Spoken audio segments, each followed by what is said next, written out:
For the latest in strategic affairs, subscribe to our YouTube channel. Click the bell icon for updates. Did you know that the India Post Payments Bank has 5.26 crore customers? Did you know that 90% of them are located in rural India? Did you know that 1 in 2 of these customers are women?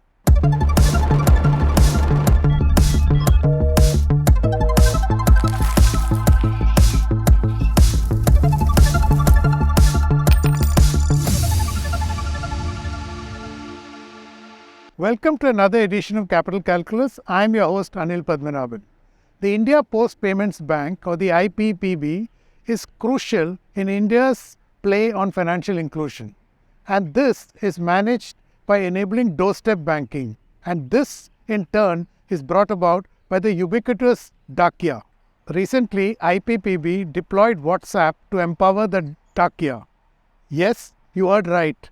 The same WhatsApp that you and I use. To understand why and more, we spoke to Pooja Haldia of the Center for Social and Behavioral Change at Ashoka University. Pooja is a behavioral scientist and a co-lead for this project.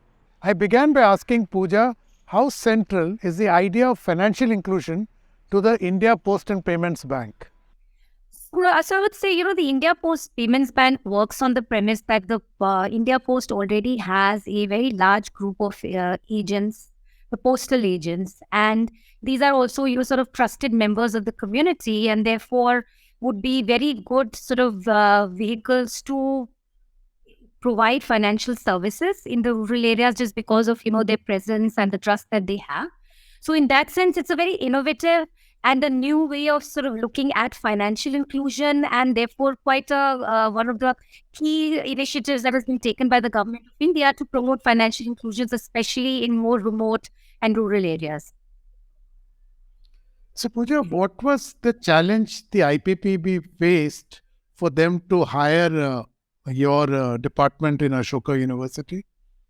Yeah, so you can imagine that, now we're talking about working with postal agents to sell or to provide completely new services, which are financial services.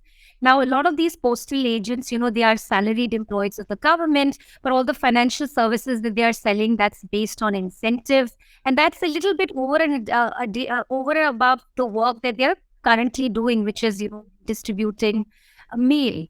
And so one of the issues that we wanted to, or IPPB felt was important, is to work on the motivation of the agents themselves, to make sure that they feel motivated enough to, apart from doing their day job, also then provide financial services. And so we were essentially asked by IPPB to work with them, to partner with them, to figure out how we can improve agent motivation and hence increase the number of transactions. So quick follow-up, when you say financial services, which means we are talking beyond just payments or debit charges, right? We are looking at an entire government. Yes, we are talking about a few other funds. So IPPB actually provides a whole host of financial services, and then also provides some third-party products on its platforms. So we're talking about multiple products here and not just payments. I was curious as to how WhatsApp figured in this plan for financial inclusion. So let me just step back for a minute. And, I talked about agent motivation as being one of the big levers that we felt would help improve, the services of the bank. And when we looked a little bit deeper, we talked to a lot of agents on the ground, to branch managers, circle managers, and what we figured out that there were several barriers. One of them was that now, since they're moving to an incentive or a commission-based structure, and there are multiple schemes that are running at any point of time, a lot of agents didn't fully understand what incentives was for what scheme and how much incentives they would earn and so on and so forth. And there was no clear communication that was sort of available to them, in sort of bite size that they could actually just go back to and understand. And also, the linkage between, okay, I did X transaction and therefore I'm going to earn Y amount of money, that linkage was not very clearly established. And that we felt was one of the big barriers to agent motivation. Of course, there were others as well, including things like maybe literacy with the phone was missing from time to time. Maybe there was paucity of time and so on and so forth. But we decided to work on this particular thing, which is, okay, can we simplify the communication which is around incentives and then disseminate it in a way that is easily accessible to the agents? And while we were working with the agents, we realized that, WhatsApp is one mode which all of us, so firstly, they all have smartphones, and WhatsApp is one of the apps that everyone is very comfortable with. And so we said, why don't we actually use WhatsApp in two ways? One is as a way of providing knowledge or providing knowledge around the different schemes in the form of short videos, flyers, messages, etc. But then even more than that, what we did was we created groups of all peers at a branch level and we put them into one WhatsApp group, which I think had many additional benefits that, I'll talk about. But that was the basic thinking, saying that, can we put all the branch managers in the branches where we are trying these interventions into one group, so they're in a group of peers, and then use that medium to disseminate any knowledge bites, videos, etc. that we want to give. So that's where the genesis of the idea came. It was a very easy way to disseminate, very scalable way of actually disseminating information. So, Pooja, this you're talking of the WhatsApp group is for the managers, or is it for the agents, or there are different set of groups that you're creating? Yes. So on this, what we did was for each of the branches where we were running the pilot, we created a WhatsApp group of the agents themselves. And so this was a WhatsApp group of all the agents who are working with one branch. So like that, we had about many branches that we were working with. There were 4 branches that we were working with. So there were 4 distinct WhatsApp groups, each with the agents from that branch. And how many agents are we talking about here? We're talking in the range of 30 to 50 usually, which are in one WhatsApp group. So it's not very huge. In some cases, it can be higher, lower, but that's the range that we're talking about in terms of groups. And who was the anchor, or rather the coordinator for the entire group? Yeah. So it's actually gone through its own evolution over a period of time. When we started, we put the bank manager as one of the anchors, and then also someone from our team was present in the group to make sure to basically keep abreast of what's happening on the group and almost using it as a way of understanding how the group dynamics is working. But all the material, etc., was sent by the bank managers. And then, of course, there was a lot of organic chatter which was happening between the agents themselves. Now we are moving to a model. So in the new set of pilots that we are doing with IPPB, we are moving to even us not being a part of these WhatsApp groups. And it's something that the team of within IPPB who are actually at the circle level or at the branch level, they are the anchors, and the agents that are kind of reporting to them are a part of that group.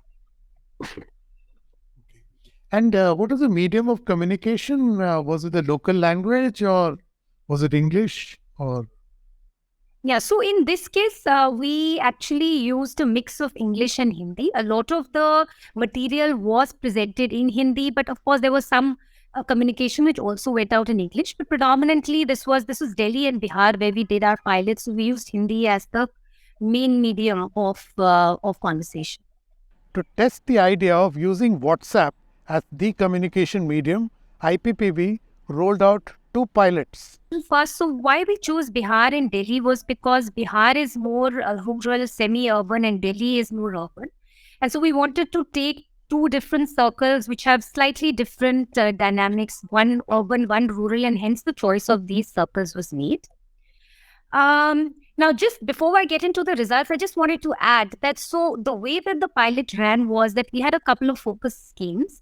And for a period of weeks, what we did was, so we'd already created these WhatsApp groups, and we used these WhatsApp groups for 3 things. One is, of course, as I already said, we shared some amount of communication, very simplified, short videos, posters, etc., which were shared on the group, which focused on, the schemes and the incentives that could be on.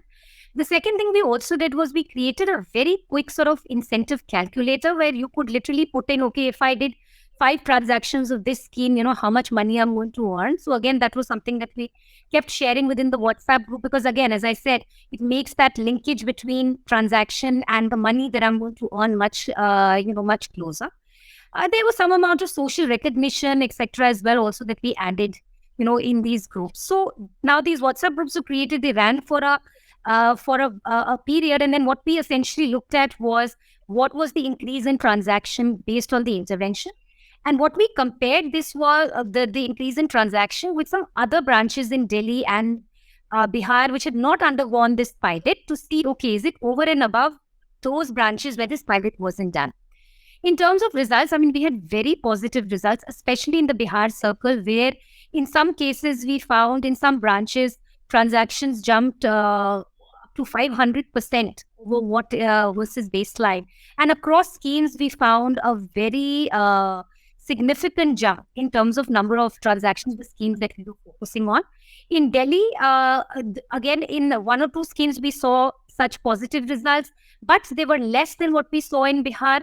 And one of our hypotheses was that this paucity of information that we're talking about, it may be more acute in circles such as Bihar versus Delhi, which is closer to the center and therefore, has more contact with the teams and so on and so forth. So I think we believe that the engagement and motivation which we did through these groups seemed to work a little bit more in the rural, semi-rural areas as compared to urban areas. Going by our experience in using WhatsApp groups, I was curious to know whether the groups created by IPPB also faced friction among the users. So, at least in the work that we did, we didn't come across any big areas of friction. I think these groups were created with a very specific purpose in mind. It also had, like, for example, the manager in the group. So in some sense, there was not interpersonal friction. We did not see much of it in these groups. Now, having said that, the point that you raise is, of course, important. A lot of WhatsApp groups can evolve into being sort of unproductive. We didn't see it in this pilot, but I think it's worth, sort of keeping that in mind and making sure that we have ways in which to avoid that. I was curious as to whether these agents used personalized WhatsApp functions like voice notes. In fact, we see a lot more usage of voice and video notes as compared to text. And that's, when we are working with lower income segments where, of course, literacy is a huge barrier. But we find that the level of comfort with voice notes, with video notes is very high. It's very intuitive. And so we do find that in these groups, you may find over-indexing in terms of voice message, especially voice messages, which I think is, almost sometimes for many of the participants, almost like a default mode of actually sharing messages, even over typing. In IPPB, of course, we were working with postal agents, so the level of literacy was not so much of an issue. But as I said, when we've done it in other contexts, when we've done it with young mothers, we've done, with parents in rural India, you find the usage of voice notes to be very high. There are an estimated 500 million plus WhatsApp users in India. Indeed, the two pilots confirmed that WhatsApp works very well as a communication tool. The obvious question then, can WhatsApp be weaponized to do public good? The potential we're talking about is incredible, right? Absolutely. See, the thing about WhatsApp, it has 2 or 3 very big advantages. I think one big advantage is that it's not something that you need to train people on. I think it's already sort of the way that the app is and the way that it gets used. It's literally one of the first few apps that people start using on their phone. In fact, a lot of people equate using their phone with using WhatsApp. So one powerful thing about WhatsApp is that it does not require additional training. It's kind of anything that you do over WhatsApp is getting integrated into existing habits. The second beautiful thing about WhatsApp is that if you are sharing anything over WhatsApp, it can be retrieved by a person at any time. So this is very different from, let's say, you see a poster or a flyer that you get, or, you hear some, there's an IVR intervention where, you get knowledge over the phone, or you sit in a classroom training. See, all of that is happening in real time and it's not retrievable again. The thing we find in WhatsApp, and a lot of when we went back to the respondents and we saw what worked, what didn't, is one is that you can go back to that piece of information as and when you need it. So that's the other second powerful thing about WhatsApp. Then I said, it's already a habit, so no additional training is required. The fact that anything you share over WhatsApp is retrievable at a later stage when it is needed. And then, of course, the third thing is that this creation of groups and the dynamics I've already talked about. That's very powerful. As I said, it's worked across many different target segments. It's worked across many different topics that we've worked. So we at the center as well are very optimistic about using WhatsApp, as a tool across domains. And the good part is that, so smartphone penetration is only increasing. And hence, and then the last thing I would want to add is that anything you do over WhatsApp is also very scalable, unlike any intervention, which you have to do on the ground. For example, in financial inclusion, a lot of emphasis is paid on financial literacy. And a lot of that literacy is often done through, trainings that you have to do on the ground. And that often is very resource intensive. It is not scalable. But again, that's the beauty of WhatsApp. It's a digital mode. So again, it makes anything very scalable as well. One big plus with IPPB is Doorstep Banking. This helps bridge the gender divide challenge in financial inclusion. I wanted to also add that, the doorstep banking thing that I talked about earlier, that is a very specific and a very interesting thing which has been introduced by IPPB, where in any case, since the postman is going from village to village, can you actually provide some of the financial services at your door? And that's very targeted towards women, because some, women may not often have availability, or, they may not be allowed, for example, to go to the bank office itself. So that's an interesting sort of value proposition that IPPB has, which is like doorstep banking services. And that's actually targeted predominantly at, women in rural India. It is then clear that the India Post and Payments Bank is crucial to India's financial inclusion plans. But to scale to the next level, to go beyond basic banking, will not be easy. That is to say, maybe to buy an insurance policy or to take a loan.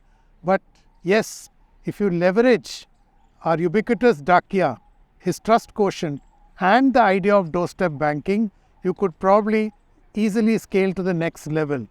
And now, the Dakia has an additional tool of empowerment in his or her own arsenal, which is WhatsApp. Thank you for watching.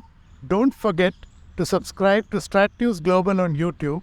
Hit the bell icon so that you don't miss any updates. And please do share your thoughts, ideas and suggestions with us. I'm available on Twitter at Capital Calculus. I'll be back next week with another episode. Till then, stay safe.